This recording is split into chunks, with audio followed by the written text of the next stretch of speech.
여기 한국 공항에서 자신을 제발 내버려두라며 비명을 질러대는 영국 여성이 있습니다.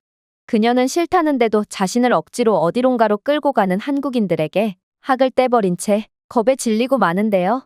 그러나 그녀는 이내 한국인들의 행동에 충격적인 비밀을 깨닫고 이럴 수는 없다며 주저앉아 버리고 맙니다. 그렇다면 그녀가 한국에서 대체 어떤 경험을 했던 것일까요? 안녕하세요. 저는 영국 국립인지과학연구소에서 선임연구원으로 일하고 있는 엠마라고 합니다. 저는 현재 언어 습득과 국가 지능 수준 간의 상관관계를 평가하는 연구를 수행하고 있으며 최근에는 이에 대한 현지 조사를 나설 좋은 기회가 찾아오게 되었습니다. 당연히 저는 높은 평균 IQ와 글로벌 경쟁력으로 유명한 동아시아, 특히 한국과 일본에 초점을 맞췄습니다. 세계에서 가장 높은 IQ를 자랑하고 동시에 경제대국으로 이름 날린 두 나라 모두 이번 국가 연구를 수행하기엔 아주 적합한 예시가 될 것 같았거든요. 그 중에서도 저는 일본에 대한 기대가 컸습니다. 규율, 지능, 기술의 정교함 등 일본의 명성이 한국보다는 앞서 있었기 때문이죠. 정말로 서구 대부분의 사람들은 아직 아시아 하면 일본을 먼저 떠올리며 일본의 초현대 사회를 기대할 거예요. 아무튼 그렇게 저는 이번 연구에 아주 중요한 자료를 얻을 수 있을 거라고 기대하며 일본 공항에 도착하게 되었습니다. 어쩌면 저는 굳이 한국에 들르지 않고도 일본에서 모든 만족할 만한 증거들을 수집할 수도 있겠죠. 그런데 저는 비행기에서 내리자마자 충격적인 경험을 하게 되었습니다. 일본 공항에는 영어 표지판이 매우 부족했기에 저는 직원의 도움이 필요했는데요. 그런데 제가 유니폼을 입은 일본인 공항 직원에게 다가가 명확한 영어로 실례합니다. 길 좀 확인해 주실 수 있나요? 라고 물었을 때 그들은 예상치도 못한 반응을 해오는 거 아니겠어요? 직원들은 많았으나 그들은 그저 눈을 깜빡거릴 뿐이었거든요. 저는 여러 해외 파견을 가봤지만 국제공항 직원이 영어를 못하는 경우를 본 적이 없었기에 당황한 채 천천히 영어를 반복했습니다. 그러자 그중 한 명이 당황하여 아무 방향이나 가리키더군요. 저는 그 길을 따랐지만 막다른 길이 나올 뿐이었습니다. 저는 다른 직원을 붙잡고 말을 걸어봤지만 그들도 제게 도움이 되지는 못했어요. 통역 앱을 사용해서 간신히 정보를 들었을 뿐이었죠. 특히나 일본인들은 제가 말을 걸려고 다가가면 귀신같이 눈치채고 도망가 버렸기에 저는 도대체 이럴 거면 공항 직원의 존재의 이유가 무엇인가 싶어 학을 뗄 뿐이었습니다. 그리고 글로벌 시대에 대한 대비가 전혀 안 된 이러한 일본의 모습을 보면 어쩌면 일본의 모습은 고평가되고 있을 뿐일 수도 있겠다고 생각했죠. 이런 공항이 선진국의 글로벌 관문이라니 이건 정말 믿기지가 않는 상황이었습니다. 그러나 이건 약과일 뿐이었습니다. 저는 어찌어찌 공항에서 벗어났고 호텔에 도착하기 위해 공항 리무진 버스에 탑승하려고 했는데 운전기사가 제게 치켓도라는 말을 해왔거든요. 저는 얼어붙었습니다. 뭐라고요? 그러자 일본인 기사는 치켓도 라고 짜증스럽게 반복하더군요. 이게 대체 무슨 말인가요? 저는 번역기 앱을 사용해 보았지만 번역도 안 되더군요. 이건 영어도 일본어도 아닌 이상한 언어처럼 들렸죠. 그러나 가장 큰 문제는 제 주위로 다른 일본인들이 지나가고 있었지만 제게 도움을 주려는 사람은 아무도 없었다는 것입니다. 그들은 제가 절박한 눈으로 바라봐도 그저 못 본 채 하면서 제가 할 길을 갈 뿐이었거든요. 그렇게 저는 정상적으로 버스 티켓을 예매하고도 그대로 쫓겨나 버렸습니다. 다음 버스를 타봤어요. 같은 결과였어요. 마침내 세 번째 시도에서 일본인 운전자는 치켓도를 계속 외치다가 인쇄된 티켓이 튀어나온 제 재킷 주머니를 가리키더니 화를 내며 손짓을 했습니다. 그랬습니다. 치켓도는 티켓을 의미하는 거였고 일본인의 영어 발음이 너무 이상해서 이도저도 아니게 들렸던 거였죠. 제가 외국인이기 때문에 특별 대우를 해달라고 말하는 게 아니에요. 다만 아무것도 모르는 외국인에게 조금이라도 도움을 주려고 하거나 이해하려는 마음가짐이 있었다면 이건 금방 해결될 수 있는 문제였어요. 하지만 일본인들의 기괴한 영어 발음에 더해 개인주의 문화의 원조격인 영국보다도 더욱 냉정한 사회 분위기는 저를 그저 쓰레기통 속에 버려진 쓰레기로 만들어버린 것입니다. 그렇게 저는 우여곡절 끝에 호텔에 도착했습니다. 버스를 몇 차례나 놓쳐서 그런지 제가 호텔에 도착했을 때는 늦은 밤이었고 체크인 가능 시간이 10분 지난 상태더군요. 딱 10분이었어요. 저는 사과하며 고개를 숙이고 영어로 정말 죄송합니다. 버스 문제로 인해 늦었습니다. 라고 설명했습니다. 그런데 일본인 프런트 데스크 여성 직원은 기괴한 반응을 보이더군요. 그녀는 분명 미소를 지었지만 대답은 제가 생각했던 것이 아니었거든요. 체크인이 종료되었습니다. 늦었네요. 눈을 깜빡였습니다. 네, 하지만 딱 10분 정도일 뿐이에요. 제발요. 이미 온라인으로 결제했어요. 그녀는 계속 미소를 지었습니다. 그러나 제가 기대했던 대답을 해오진 않았죠. 안타깝지만 규칙은 규칙입니다. 오후 10시 이후에는 체크인이 불가능합니다. 저는 간청했습니다. 예약 확인증을 보여주었습니다. 번역 앱도 열었죠. 하지만 일본인 직원은 여전히 소름 돋는 기계적인 미소를 지으며 움찔하지도 않더군요. 예외는 없습니다. 저는 말문이 막혔습니다. 자선을 구하는 것이 아니라 기본적인 인간성을 간청하는 것이었습니다.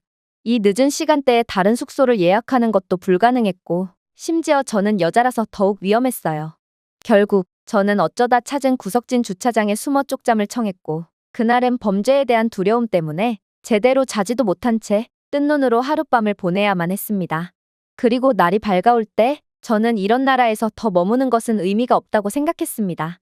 제 일본에 대한 감정을 내려놓고 객관적으로 봐도 일본의 외국어 실력은 개발도상국 수준만도 못했어요.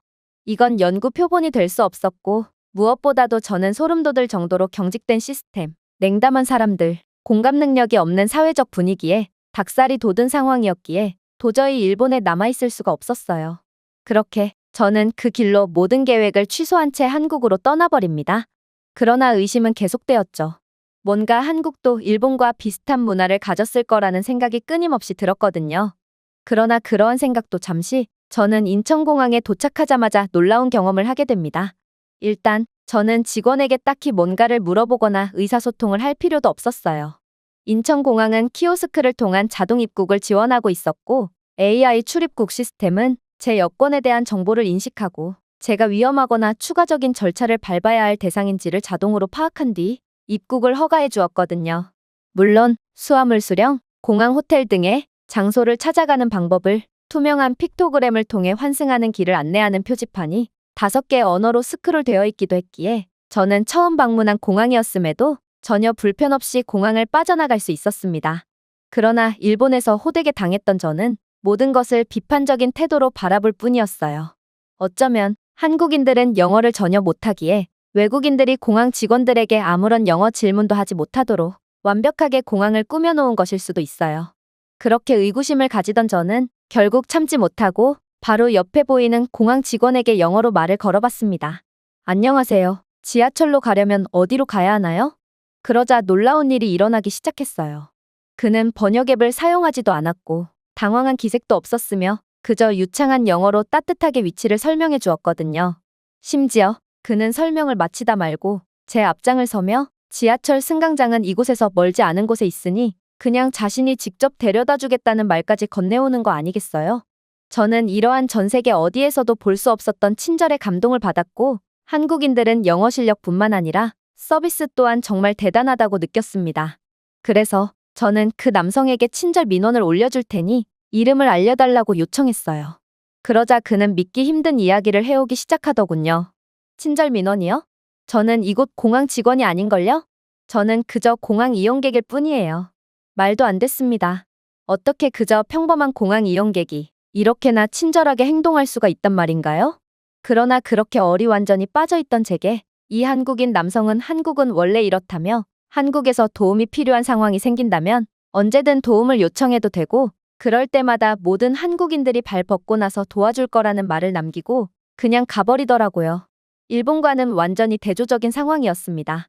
일본에서 저는 마치 제가 세계 기아 문제를 해결해달라고 요청하기라도 한 것처럼 저를 바라보는 직원들에게 애원을 해야 했지만 결국 그들에게 도움을 받을 수는 없었거든요. 하지만 한국에서는 구태여 공항 직원에게까지 갈 필요도 없던 것입니다. 그렇게 저는 한국에 대한 기대감을 느낀 채 공항 지하철로 향했습니다. 에스컬레이터를 향해 이동할 때 발이 깨끗한 바닥 타일에 부드럽게 부딪혔죠. 바로 그 순간 일본에서의 굴욕으로 인한 피로가 저를 강타했습니다. 저는 잠을 거의 자지 못해서 매우 피곤한 상황이었는데 이 때문에 집중을 못하고 그만 발을 헛디디고 말았거든요. 일반적인 여행자라면 그저 비틀거리는 데서 그쳤을지도 모르지만 제 현저히 떨어진 반응 속도는 제 중심을 완전히 붕괴시켰습니다. 결국 저는 그대로 넘어지고 말았죠. 발목이 끊어지는 것 같았습니다. 넘어지기 직전에 발을 접질린 탓 때문인 것 같았어요. 하지만 그것보다도 치명적이었던 건 제 노트북이었습니다. 저는 방금 전에 동료 연구원들과의 화상 채팅에 참여했기에 노트북을 들고 있었는데 넘어지면서 노트북이 그대로 제품에서 튕겨져 나갔거든요. 제 몇 년간의 연구 데이터가 담긴 노트북은 금속 가장자리에 부딪히며 앞으로 던져졌습니다. 그 소리는 소름이 돋을 만큼 차가웠어요. 빈 균열, 동굴 터미널에서 총성처럼 울려 퍼지는 금속 파편들. 저는 다리에서 고통이 뿜어져 나오는 것을 느끼며 얼어붙은 채 누워 있었지만 노트북만을 들여다보았습니다. 그 노트북은 단순한 기기가 아니었거든요. 제 생명줄이었죠. 그 노트북에는 수백 건의 언어 지능 설문조사, 녹음된 인터뷰 자료, 그리고 제가 발표할 계획이었던 통계 모델의 원시 데이터가 담겨 있었습니다. 심지어 연구소의 원격 시스템에 대한 액세스 권한은 노트북의 보안 하드웨어에 달려 있었기에 이 말은 만약 제가 이 데이터를 잃어버린다면 제 프로젝트 전체, 즉 제 커리어는 순식간에 사라질 것이고 애초에 연구소의 액세스 권한 때문이라도 제게 노트북이 고장났다는 것은 곧바로 영국으로 돌아가서 수리를 받아야 한다는 것을 의미했습니다. 노트북 수리에는 한 달 이상이 걸릴 것이 뻔한데 한국에서 노트북이 수리되기까지 한 달 이상을 기다릴 수는 없었거든요. 그렇게 저는 쓰러진 제 몸을 옆으로 끌고 가면서 절망에 빠져야만 했습니다. 화면은 부서진 조개처럼 구부러진 채로 산산조각이 났더군요. 전원 표시등이 약하게 깜빡였다가 어두워졌습니다. 저는 끝났어요. 저는 벽에 기대어 아픈 발목을 움켜쥐고 노트북의 시체를 안고 있었습니다. 저는 일본에서 겪었던 무관심에 대비했습니다. 하지만 무관심 대신에 제 실수로 인해 더 끔찍한 상황에 처하게 되었죠. 결국 저는 오열을 할 수밖에 없었어요. 그때 뜻밖의 일이 일어나기 시작했습니다. 숨을 헐떡이는 소리가 나서 고개를 들어 올렸더니 연분홍색 블라우스를 입은 한 한국인 여성이 망설임 없이 제 옆에 무릎을 꿇고 걱정스러운 듯 눈썹을 찡그린 채 제 손을 부드럽게 잡았거든요. 많이 다치셨나요? 그녀가 물었습니다. 그녀의 영어는 부드럽지만 명료했어요. 그리고 제가 채 대답하기도 전에 두 명의 젊은 한국인 남자가 나타났죠. 한 명은 제가 넘어지면서 내팽개쳤던 스마트폰과 지갑을 건네주었고 다른 한 명은 제 상태를 물어봐 주었습니다. 그렇게 1분 만에 호기심 때문이 아니라 진심으로 저를 걱정했기에 제 주변에 작은 군중이 모였습니다. 한 여성은 저에게 물 한 병을 건네주며 침착하라고 말했고 또 다른 여성은 구조대원에게 연락을 할 정도로 상태가 심각한지 물었죠. 일본에서는 제가 버스에서 밀려났을 때 승객들이 그들의 신발을 쳐다볼 뿐이었습니다. 그러나 한국에서는 제가 넘어졌을 때 낯선 사람들이 주저하지 않고 다른 사람이 행동하기를 기다리지 않고 하나로 움직였습니다. 한국인들은 제가 누구인지 묻지 않았습니다. 그들은 제가 어느 나라에서 왔는지 신경 쓰지 않았습니다. 그들은 단지 도움이 필요한 사람을 보고 순수한 인간성으로 대응했을 뿐입니다. 그리고 그들은 단순히 도움을 제공한 것이 아니라 친절하게 저를 위한 결정을 내렸습니다. 그녀를 공항 진료소로 데려가자 한 사람이 이미 제 팔을 부드럽게 들어올리며 말했습니다. 가방도 들어드릴게요. 다른 사람이 말했습니다. 하지만 제 또 다른 부분, 더 크고 차갑고 개인주의적인 서양식으로 훈련된 부분이 비명을 질렀습니다. 너도 알잖아? 이 상황은 정상이 아니라는 것을 말이야. 솔직히 일본 정도까지는 아니지만 제가 사는 영국에서도 친절에는 조건이 따릅니다. 사람들은 보답을 기대하지 않고는 편의를 제공하지 않고 남의 짐을 들어주거나 시간을 넘겨주지 않습니다. 그런데도 저는 방금 도착한 나라에서 완전히 낯선 사람들로부터 VIP 대접을 받고 있었습니다. 뭔가 맞지 않았습니다. 저는 일본에서는 냉정한 사회적 분위기를 느꼈습니다. 그것이 바로 그들의 문화였습니다. 독립적이고 고립된, 방해받지 않는 문화 말이에요. 영국과 섬뜩할 정도로 비슷했지만 더 극단적으로 느껴졌습니다. 하지만 한국은 달라도 너무나도 달랐어요. 이 정도의 관심과 이상할 정도의 따뜻함. 이건 제 가치관마저 완전히 산산조각 냈죠. 그래서 저는 이 상황을 믿을 수가 없었고 저도 모르게 외치고 말았습니다. 도움은 괜찮아요. 아마도 저 혼자서도 해낼 수 있을 거예요. 저는 이름도 모르는 당신들에게 도움을 받는 것이 영 내키지가 않아요. 제 머릿속은 모든 냉소적인 가능성을 계산하고 있었어요. 한국인들은 저에게 무언가의 대가를 원할 게 분명하겠죠. 하지만 여전히 이상하더군요. 한국인들이 제게 금전적인 대가를 원했다면 도대체 그들은 왜 제 스마트폰과 지갑을 주워줬다는 말인가요? 그냥 주워서 달아나지 않고 말입니다. 제가 고통을 참으며 일어나려고 하자 분홍색 블라우스를 입은 여자는 깜짝 놀라 저를 만류했어요. 하지만 당신은 다쳤어요. 그녀가 부드럽게 말했습니다. 당신은 도움이 필요합니다. 그녀의 말이 맞았어요. 저는 일어서려고 애쓰며 고집을 부렸지만 날카로운 통증이 다리를 관통했고 결국 다시 주저앉을 수밖에 없었거든요. 그리고 제 발목은 이내 코끼리 다리처럼 부어올랐고 그로 인한 통증도 매우 극심했기에 저는 도움을 받지 않고서는 일어설 수조차 없는 상황이라는 것을 인지하게 됩니다. 즉, 제게 선택권 따위는 존재하지 않았다는 말이었죠. 그녀 옆에 있던 남자가 제 팔꿈치를 부드럽게 잡았습니다. 괜찮아요. 우리는 그저 돕고 싶을 뿐이에요. 당신은 한국에 온 손님이거든요. 손님이라는 단어가 제 귀에 이상하리만큼 울려 퍼졌습니다. 영국에서는 손님이 되어도 아무것도 받을 자격이 없습니다. 친구들 사이에서도 도움은 정확하게 계산되며 종종 나중에 갚아야 할 호의로 위장됩니다. 그러나 한국은 달랐어요. 그리고 저는 마침내 공항에서 저를 도와줬던 남자의 말을 상기하게 되죠. 한국에서는 누구에게나 도움을 받을 수 있다는 말이에요. 그래서 저는 한국을 한번 믿어보기로 했습니다. 하지만 제 발목 따위는 상관없어요. 진짜 문제는 제 노트북이거든요. 이 노트북이 없다면 저는 당장 영국으로 돌아가야만 해요. 저는 거의 울부짖었어요. 하지만 한국인들은 충격적인 반응을 보이더군요. 그들은 노트북 하나 고장난 것으로 왜 그렇게 호들갑인지 이해가 안 간다는 표정을 지었거든요. 그러면서 그들은 놀라운 말을 해오기 시작했어요. 글쎄요, 한국에서 노트북은 당장 몇 시간 안에도 즉시 수리할 수 있어요. 그게 왜 당신을 슬프게 하는지 모르겠군요. 노트북은 반드시 고칠 수 있어요. 그러니 걱정 말고 일단 병원부터 갑시다. 당신의 발목이 매우 심각해 보인다고요? 그렇게 선택권이 없던 저는 한국인들의 부축을 받으며 어디론가로 이동하게 됩니다. 놀랍게도 저는 몇 걸음 이동하지도 않고 병원에 도착할 수 있었어요. 인천공항 내부에는 공항병원이 존재했고 이건 병원에 가려면 도시 중심부까지 몇 시간이고 차를 타고 이동해야 하는 영국과는 차원이 다른 의료 인프라였죠. 심지어 공항병원은 최소한의 의료 장비만 있는 기본적인 응급실을 의미하지도 않았어요. 그렇게 공항병원 내부로 들어간 저는 완벽한 장비를 갖춘 최첨단 의료센터를 목격할 수 있었거든요. 저희가 다가오자 접수원이 일어나서 따뜻한 미소를 지으며 말했습니다. 환영합니다. 걱정하지 마세요. 예약은 필요 없습니다.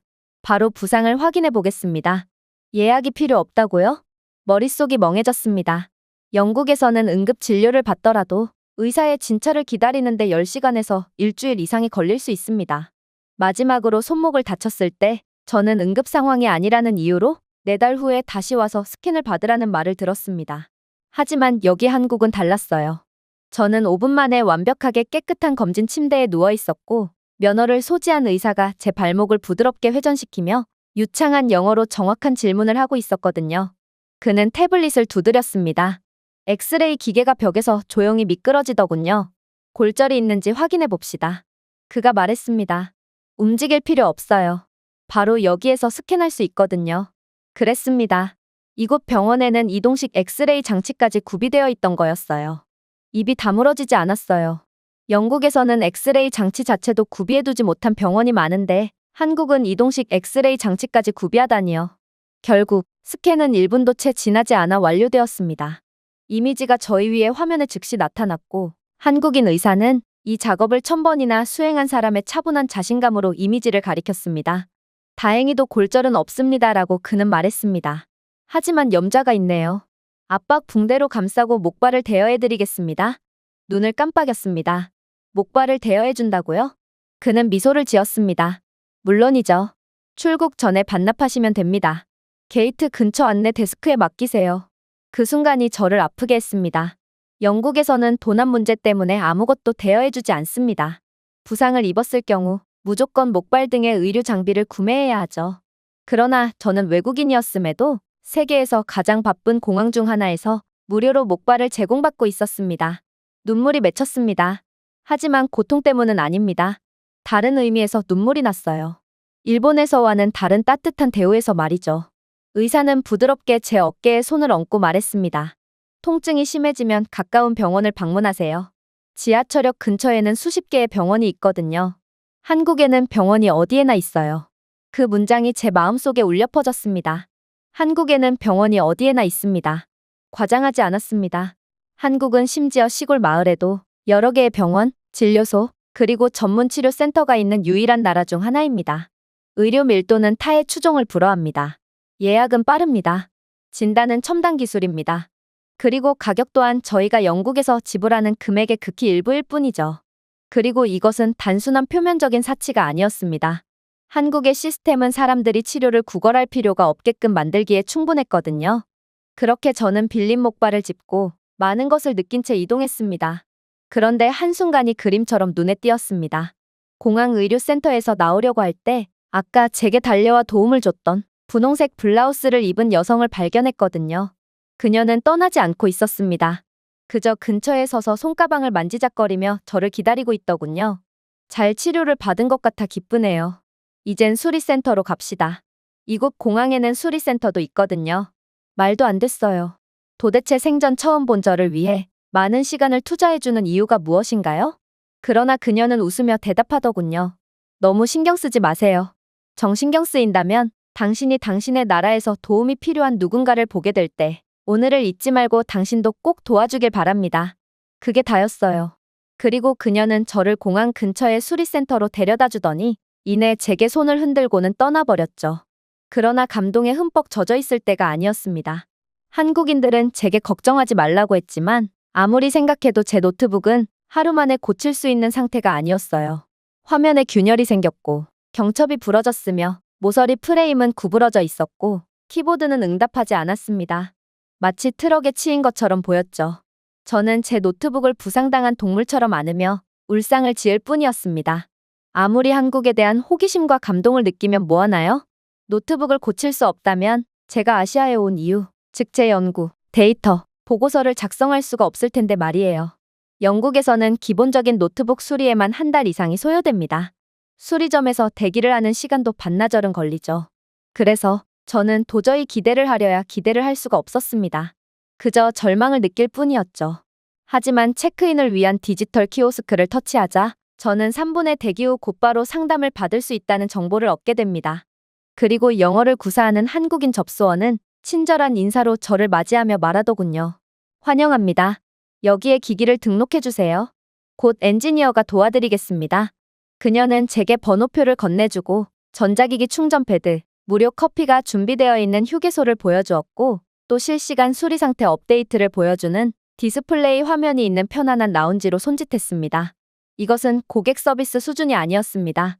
영국에서는 5성급 호텔쯤은 가야 이 정도 시설을 기대할 수 있거든요.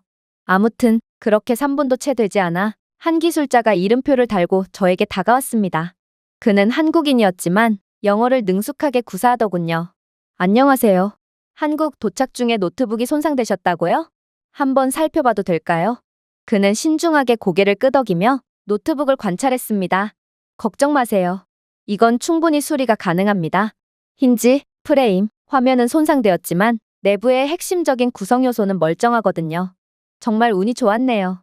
저는 눈을 깜빡였습니다. 당신이 모든 것을 고칠 수 있다고요? 그는 미소를 지었습니다. 물론이죠. 여기는 한국입니다. 한국인들은 늘 극한의 효율성을 보여주죠. 우리는 함부로 물건을 버리거나 낭비하지 않아요. 전부 다 고쳐서 사용하죠. 그러면서 그는 제게 2시간만 기다려달라는 충격적인 말을 해왔는데요. 저는 그가 저를 놀리는 건가 싶어 혼란스러운 감정마저 들었어요. 영국에서 한 달 이상이 걸리는 작업을 한국에서는 2시간이면 충분하다고요? 그는 허풍쟁이가 틀림없어요. 의심은 꼬리를 물고 계속되었습니다. 만약 이 수리기사가 노트북을 열고 상황을 악화시키면 어떡하지? 분명 수리기사는 내부의 핵심 부품들은 멀쩡하다고 했어. 지금이라도 영국으로 돌아가서 수리를 받는 편이 좋을 거야. 그가 허세를 부리다가 내 데이터를 전부 잃어버린다면 이건 최악이거든. 차악의 편을 선택하자. 한국에 도착한 후 처음으로 희망이 두려웠습니다. 그렇게 얼떨결에 노트북을 맡긴 뒤 1시간 동안 고민을 계속했습니다. 그리고 결론을 내렸죠. 지금이라도 영국으로 돌아가는 것입니다. 너무 늦지 않았기를 바라는 마음에 저는 한 걸음에 수리기사에게 달려갔어요. 그런데 저를 본 한국인 수리기사는 충격적인 이야기를 해오더군요. 어떻게 알고 오셨나요? 2시간이라고 말씀드리긴 했지만 생각보다 노트북 상태가 양호해서 1시간 만에 수리가 완료되었습니다. 이제 당신의 노트북은 멀쩡해요. 거짓말일 거예요. 모든 것이 느린 영국에서 평생을 살아온 저로서는 도저히 믿기지가 않는 속도이자 기술이었어요. 하지만 한국인 수리기사는 그 자리에서 제 노트북을 켜더군요. 로고가 빛났고 제 노트북이 로드되었습니다. 모든 파일이 그대로였어요. 모든 것이 완벽하게 작동했죠. 완파되어서 가망이 보이지 않았던 노트북은 1시간 만에 부활하여 돌아온 것입니다. 영국에서 살면서 저는 실패에 너무 많은 조건을 달았습니다. 저는 늘 지연되고 실망시키는 시스템들을 보며 자라왔죠. 그래서 저는 한국을 의심했습니다. 하지만 한국은 행동으로써 자신 스스로를 증명했죠. 물론 수리 비용도 놀라웠습니다. 제가 영국에서 지불해야 했을 금액의 3분의 1도 안 되는 금액이었거든요. 그리고 한국인 수리기사는 자동으로 제 이메일에 업로드되는 한국어와 영어로 된 디지털 영수증을 제공했습니다. 저는 떠나기 전에 부드럽게 물었어요. 어떻게 이게 가능한 거죠? 심지어 여긴 공항이잖아요. 모든 것이 부족했을 거예요. 그러자 한국인 수리기사는 겸손하게 어깨를 으쓱하더군요. 한국은 서비스를 가장 중요하게 여깁니다. 저희는 상품을 판매하기보다는 신뢰를 판매하거든요. 이게 바로 현재 전 세계가 한국의 기술력을 믿고 한국 제품을 구매하는 이유입니다. 당신처럼요. 저는 완전히 수리된 노트북과 경외심으로 가득 찬 마음을 안고 나오면서 큰 소리로 속삭였습니다. 영국은 분명 가난한 나라가 아니야. 하지만 왜 이렇게 뒤처진 느낌이 들까? 수리센터를 빠져나가자마자 깨달았습니다. 한국에서는 사후 관리가 단순한 서비스가 아닙니다. 그것은 하나의 약속이자 국력이었죠. 그리고 그것이 제 경력을 구해주었습니다. 그렇게 목발을 겨드랑이에 끼고 노트북을 가방에 넣고 공항 지하철 승강장으로 향했을 때 시간은 그리 많이 지나지도 않았어요. 병원 진료에 노트북 수리까지 마치려면 영국에서는 하루로 끝나지 않을 거예요. 대기를 하는 데만 하루 종일 걸리거든요. 그러나 한국은 완전히 다른 세상이었죠. 그러나 이러한 감탄도 잠시 저는 약간의 두려움을 느끼게 됩니다. 저는 부상을 입고 지친 상태로 외국에서 대중교통을 이용하는 것이 하루 중 가장 힘든 시간이 될 것이라고 예상했거든요. 하지만 인천공항 지하철에 세련되고 유리로 둘러싸인 게이트에 다가갔을 때 저는 제가 본 것에 놀랐습니다. 4가지 언어로 된 디지털 간판, 현금, 카드, NFC까지 모든 디지털 결제를 사용할 수 있는 무인 키오스크 등 한국은 뭔가 알 수 없는 기대감을 심어주는 국가였어요. 지하철도 흠잡을 데 없이 제 시간에 도착했어요. 그리고 지하철 문이 열리고 제가 막 발을 들여놓을 때 하나의 손이 부드럽게 저를 붙잡더군요. 70대의 노인이 제 옆에 서 있었습니다. 이 할머니는 제게 자리를 양보하려는 듯 부드럽게 웃으며 손짓을 하더라고요. 괜찮습니다. 저는 영어를 사용하며 정중하게 거절했어요. 아무리 제가 불편하더라도 노인의 자리를 빼앗는 건 도저히 용납이 안 됐기 때문입니다. 하지만 할머니는 양손으로 제 팔을 부드럽게 밀치며 말했습니다. 아니 괜찮아. 여기에 앉아. 다리 다쳤어? 여기 앉아서 쉬렴. 놀라지 마세요. 그녀는 제게 영어로 말했습니다. 물론 그녀의 발음은 느리긴 했어요. 하지만 의미 전달은 정확했죠. 할머니의 눈빛은 정말로 친절했습니다. 그 순간 가슴이 조여졌습니다. 일본에서는 아무도 저를 도와주지 않았습니다. 젊은 성인들조차도 휴대폰에 머리를 파묻고 눈을 마주치지 않았습니다. 그리고 영국에서 저는 영어 외에 외국어를 구사하는 노인들을 단 한 번도 본 적이 없어요. 그들은 다 늙어서 뭘 또 배우냐며 공부를 아예 거부하곤 했죠. 하지만 여기 한국에서는 완전히 달랐습니다. 노인들은 기꺼이 도울 뿐만 아니라 고령의 나이임에도 끊임없이 자기 개발을 하며 자신을 채찍질하고 있었습니다. 제가 할머니의 계속된 강요에 마지못해 자리에 앉았을 때 제 옆자리를 바라보니 또 다른 중장년의 남성이 그의 휴대폰에 있는 영어학습 앱을 스크롤하고 있었습니다. 지하철에서까지 영어를 공부하는 거였죠. 영어 공부에 정신이 팔렸던 그는 제가 옆자리에 앉았다는 것을 뒤늦게 인지하고는 반갑게 인사해 주더라고요. 저는 그 자리에서 거의 울 뻔했습니다. 가난과 전쟁 속에서 자란 한국의 어르신들은 자부심이나 시험, 성공을 위한 것이 아니라 의사소통과 자기만족을 위해 영어를 배우고 있었습니다. 그것이 바로 차이점이라는 것을 깨달았습니다. IQ에 관한 것이 아니었습니다. 물론 한국인들의 IQ는 전 세계에서 가장 높지만 한국이 우수한 이유는 그것 때문만이 아니었어요. 물론 기술에 관한 것도 아니었습니다. 바로 겸손에 관한 것이었습니다. 규율, 그리고 끊임없는 자기개발, 그리고 그것은 언어뿐만이 아니었습니다. 모르는 사람을 위해 좌석을 제공하는 것부터 외국인을 안내하는 것까지 모든 작은 행동들이 한국인들의 정체성에 깊이 새겨져 있다고 느꼈습니다. 보여주기식의 가식도 아니고 규칙도 아니었어요. 그냥 한국인들의 자연스러운 문화였죠. 노인들이 종종 구식으로 치부되는 세계적인 흐름 속에서 여기 한국에서만큼은 가장 젊은 마음가짐을 보여주는 가장 나이 많은 한국인들이 있었습니다. 그들은 저를 짐처럼 대하지 않았습니다. 저를 손님처럼 대했습니다. 기대도 없고 조건도 없습니다. 그저 순수하고 인간적인 친절일 뿐이죠. 기차가 지하를 질주하는 동안 저는 침묵 속에 앉아 있었습니다. 한국인들은 여전히 배우고 있습니다. 그리고 여전히 무언가를 주기 위해 노력 중이죠. 그렇게 저는 목적지 역에서 하차를 하게 되었습니다. 그리고 천천히 예약해 놓은 숙소를 향해 움직였죠. 한국의 거리는 매우 쾌적했어요. 인도는 넓고 흠집이 없었으며 점자 블록으로 둘러싸여 있었거든요. 디지털 표지판이 영어와 한국어로 깜빡였고 정말 편리해도 이렇게 편리할 수가 없는 곳이었죠. 하지만 그렇게 모퉁이를 돌았을 때 제게 문제가 생기고 말았습니다. 휴대폰 배터리가 2%밖에 남지 않았기 때문이죠. 저는 휴대폰의 GPS에 의존하여 안내를 받고 있었습니다. 한국의 모든 거리에는 무료 와이파이가 제공되고 있었기에 저는 편리하게 이동을 하고 있었죠. 그래서 저는 숙소의 전체 주소도 한국어 이름도 기억하지 못했습니다. 호텔 이름을 외울 필요성을 딱히 못 느꼈거든요. 침착하려고 노력했지만 늦은 오후의 그림자는 점점 길어지고 있었습니다. 한번 불안을 느끼니 쾌적하고 활발했던 거리는 낯설어지기 시작하더군요. 그리고 제가 지나갈 때 한 가지 깨달음이 찾아왔습니다. 결국 저는 길을 잃고 말았다는 것이죠. 일본에서의 악몽들이 번개처럼 저를 강타했습니다. 버스에서 쫓겨난 일, 호텔에서 거절당한 일, 번역 앱으로 애원하는 동안 사람들이 외면한 일 등 손바닥에 땀이 나기 시작했습니다. 목발이 더 무겁게 느껴졌습니다. 다시는 안 돼. 제발, 이대로 끝날 수는 없어. 저는 불안감의 시야가 흐려지는 것을 느꼈습니다. 그때 목소리가 들렸어요. 저기요, 괜찮으세요? 깜짝 놀라 뒤를 돌아보았습니다. 10살쯤 된 어린 한국인 소녀가 분홍색 배낭을 맨 채 서 있었습니다. 그녀의 고개는 약간 기울어져 있었습니다. 그리고 이 아이는 맑고 부드러운 영어로 말하더군요. 길을 잃으신 건가요? 제가 도와드릴까요?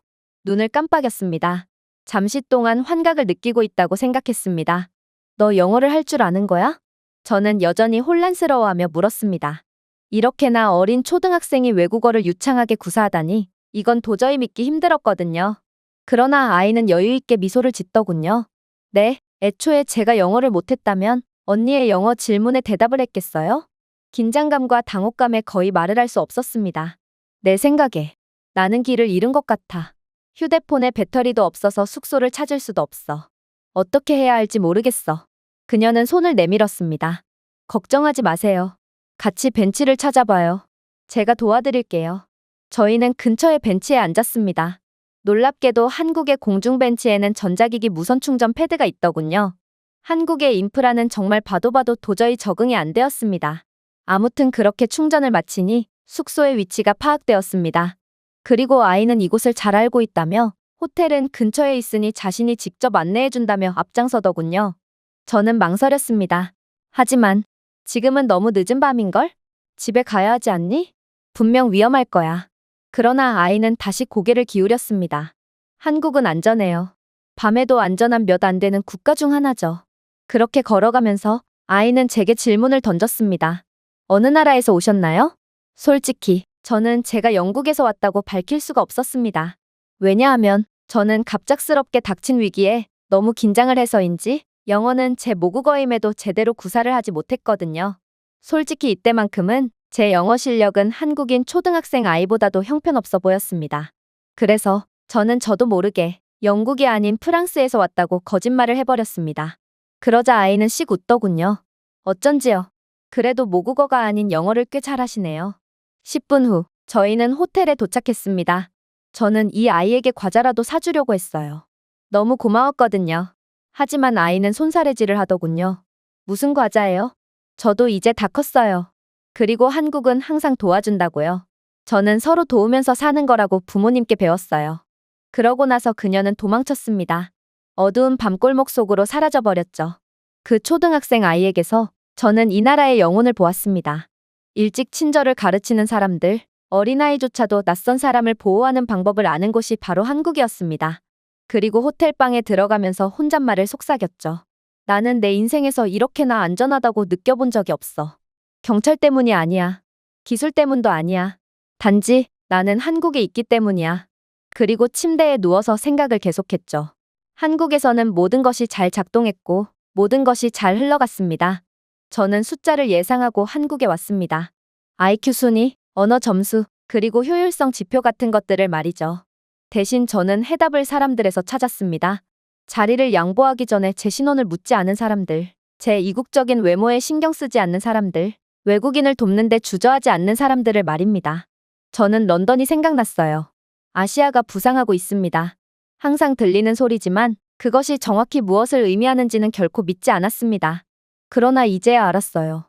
한국은 떠오른 수준이 아니었어요. 한국은 이끄는 국가입니다. 조용하고 훌륭하며 친절하게 전 세계를 이끌고 모범이 되고 있죠. 한국은 영국보다 수십 년 늦게 발전을 시작했습니다. 하지만 이제 한국은 저희를 따라잡고 추월했죠. 그리고 한 번도 자랑하기 위해 돌아서지 않았습니다. 저는 그런 한국을 의심했습니다. 기적을 놓칠 뻔했죠. 하지만 한국은 제 무지에 대해 처벌하지 않았습니다. 대신에 한국은 저에게 행동과 연민, 그리고 증거만으로 보여주었습니다. 결국 저는 깨닫게 됩니다. 저는 이번 비교 연구에 한국을 포함할 수가 없다는 것을 말이죠. 한국은 도저히 추세선에 맞지 않는 특별한 국가였기 때문입니다. 한국의 IQ 수준, 교육 수준, 그리고 언어 능력은 전 세계의 추세를 넘어선 최고인데 도대체 이런 표본을 어떻게 연구에 사용하겠어요? 맞아요. 이번 동아시아 파견은 시원하게 망해버렸습니다. 쓸 자료가 하나도 없었기 때문이죠. 그러나 마음만은 따뜻했어요. 한국은 교과서나 이론에서 배울 수 없는 것을 가르쳐 주었기 때문입니다. 그리고 이러한 한국인들의 가르침 덕분에 저는 연구원이기 이전의 인간으로서 한 단계 더 발전했음을 느꼈어요. 제가 준비해온 내용은 여기까지입니다. 끝까지 시청해주셔서 진심으로 감사드리며 여러분들의 구독과 좋아요, 알림 설정은 영상 제작에 큰 힘이 됩니다. 이상 세모튜브였습니다.